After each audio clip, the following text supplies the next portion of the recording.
People unhappy about plans to provide gypsy and traveller sites close to their homes are protesting in Bath this evening. The council is currently asking the public what they think, and tonight they're letting them know.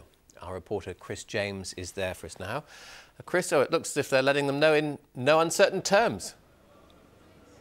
They certainly are, David. Yes, good evening from the Guildhall here in Bath tonight, where it's the clash of the countryside. Bath and North East Somerset Council has to try to find 25 permanent locations for traveller sites across the area. So far, it has none.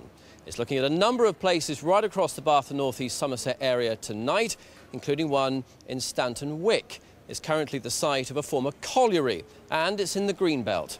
And that's how these residents wanted to stay.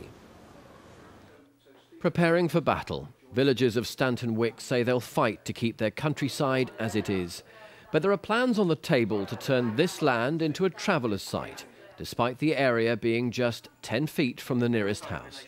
Residents here say more than 150 people could live here if the proposals are given the go-ahead. So there's an interest in nature conservation. It covers this site.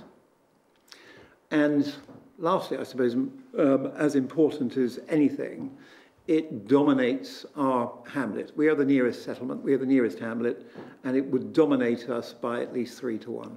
Bath and North East Somerset Council says it's the only local authority in the West without permanent legal traveller sites, and adds a consultation is underway to find appropriate places.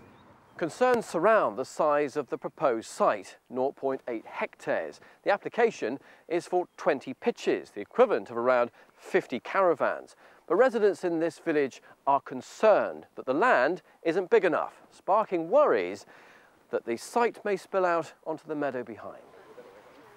This couple live next door. They say if travellers move in, their lives would be ruined. To get there to access, it's a single lane highway, it's no pavement, unlit, and I think as more traffic will use this access road, it becomes more and more dangerous. Also being considered by the council, this illegal traveller site in Twerton. It's one of a number of suggested areas for legal sites to be designated, along with the one in Stanton Wick. Well, it's certainly got people hot under the collar here in Bath tonight. Around 60 local people have turned up here at the Guildhall to file into the council chamber a little later on from now to hear some of the arguments. And let's talk to a local resident from Pensford. Here's Paul Baxter. Paul, what's the alternative, though? Well, if you think about it, there's 18,000 travellers in this country and there's 60 million other people. The whole 60 million managed to live in places within the planning rules. We're just asking that travellers are treated exactly the same as us, that there's equality before the law, and that they do the same. Simple as that. Very briefly, sum up the feeling in the local villages. Feeling's not good, Chris.